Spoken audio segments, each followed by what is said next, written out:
are committed to protecting the Constitution. बहुत बहुत शुक्रिया माननीय सभापति जी। मैं आज यहाँ मजलूमों की आवाज़ बनकर खड़ा हूँ।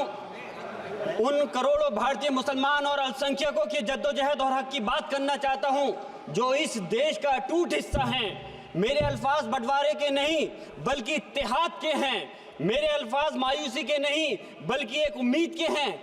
ऐसी उम्मीद जो कि हमारे इस देश को जोड़ना चाहती है। हमारे संविधान को बनाने के लिए हमारे बाबा भीमराव अंबेडकर साहब, मौलाना अबुल कलाम आज़ाद साहब, डॉक्टर जाकिर हुसैन साहब ने मिलकर के इस संविधान को बहुत मेहनत के साथ बनाया था। ये सिर्फ किताब की शक्ल में देने के लिए नहीं है। आज संविधान के उस पर मैं कहना चाहता हूं कि भारत का संविधान इंसाफ, आज़ादी और भाईचारगी की जिंदा गवाही है और ये गारंटी देता है कि नागरिक हर मजहब, जात या नस्ल पर इज्जत के साथ गुजार सकते हैं जिंदगी। लेकिन अफसोस है, एक मुस्लिम रहनुमा की हैसियत से मुझे इस दस्तावेज पर बेपनाह फख्र है जो कि दस्तावेज जो संविधान हमें इजाज़त देता है।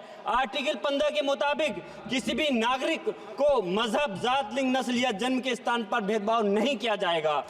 आर्टिकल 19 में बोलने के अभिव्यक्ति की आज़ादी का हक दिया गया है जो कि हमारे अधिकारी को हक की आवाज़ को छीनने का आप काम कर रहे हैं। आर्टिकल 25 अपने मजहब को मानने और उस पर अमल करने की आज़ादी देता है। आर्टिकल 29 के तहत अल्पसंख्यकों के हकों की हिफाजत करने के लिए प्रावधान किए गए हैं।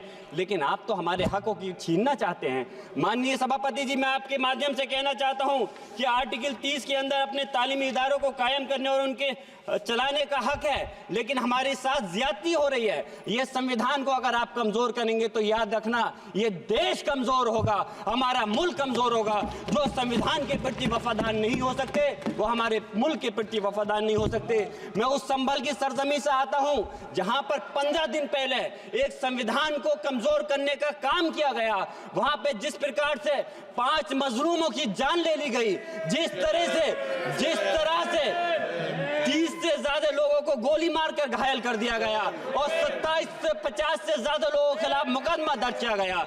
मैं पूछना चाहता हूं माननीय सभापति जी, मैं सांसद हूं, मैं अपने मुकदमे का मैंने कहा था मुझे डर नहीं है। मेरे खिलाफ मुकदमा लिखा गया, मैं वहां मौजूद नहीं था और ये मुकदमा जो हमारे चाहे विपक्ष के सांसद हो या सत्ता पक्ष के सांसद हो, आप याद रखिए जनता की आवाज हो, जनता के बीच में जाकर के आपके जवाबदेही बनती है। और मैंने अपनी जनता को आवाज को उठाने का काम किया तो क्या गलत किया था? माननीय सभापति जी, सिर्फ इस बुनियाद पे मुकदमा लिख दिया गया। आज मैं आपको बताना पॉइंट पे बोल रहा हूँ, संविधान पर ही बोल रहा हूँ माननीय सभापति जी। आज मैं चाहता हूँ उन लोगों को इंसाफ मिलना चाहिए जो जिन्होंने ज्यादती की है, उनको सजा मिलनी चाहिए। और आज एक इमाम को सिर्फ इसलिए गिरफ्तार कर लिया गया संभल के अंदर कि सिर्फ उन्होंने अजान लाउड स्पीकर से दे दी थी। अफसोस है कि आज हमारे साथ ऐसी ज्यादती हो रही है। माननीय अध्यक्ष जी, हमारा संविधान किसानों को मजबूती की बात करता है जो इस देश की रीढ़ की हड्डी है।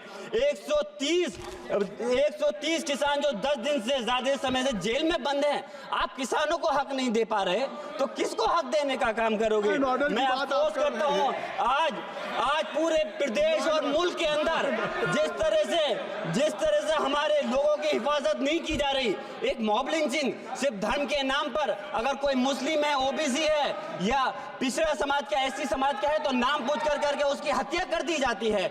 बुलडोजर चलाए जा रहे हैं। हेट स्पीच, अगर कोई हम कुछ बोलते हैं तो हेट स्पीच करके मुकदमा दर्ज कर देते हैं। और जो हमारे धार्मिक आका हमारे सल्लल्लाहु अलैहि वसल्लम की शान में गुस्ताखी करता है उनके खिलाफ कोई कार्रवाई नहीं। मेरे पास समय कम है इसलिए तेजी के साथ में मुझे बोलना पड़ रहा है। माननीय सभापति महोदय जी, ये सवाल बंटवारे का नहीं बल्कि हम वतनों के लिए जिनका जमीर मर गया है उनके जमीर को जिंदा करने के लिए है।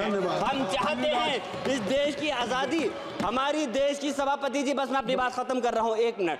हमारी देश की आजादी के लिए मैं ये कोई बंटवारे की बात नहीं कर रहा, लेकिन हमारे मुस्लिम और हिंदू समाज सब लोगों ने मिलकर के इस देश को आजाद कराने का काम किया था। आज उनके साथ ज्यादती क्यों की जा रही है? हम लोग अपने इस मुल्क के अंदर मजबूरी से नहीं रुके बल्कि हम जो है अपनी मर्जी से रुके थे। हमारी मुल्क को आजाद कराने में हजारों लाखों मुसलमानों ने शहीद हुए थे। माननीय सभापति जी, कॉन्क्लूड कर रहा हूँ सिर्फ राजकुमार से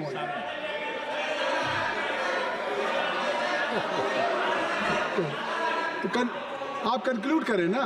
आप कंक्लूड कर लें। माइक शुक्रिया शुक्रिया माननीय सभापति जी। डिम्पल, माइक मैं आ एक गया। मुस्लिम और अल्पसंख्यक रहनुमा के तौर पर मैं अपनी बिरादरी के लिए खास हक के मुताबिक नहीं करता। मैं सिर्फ ये चाहता हूं कि आईना के बाद संविधान के मुताबिक हर नागरिक के लिए जो वादा किया गया उसे पूरा हो, हुकूमत से कमजोर की हिफाजत को यकीनी बनाए और नफरत फैलाने वालों को सजा दे।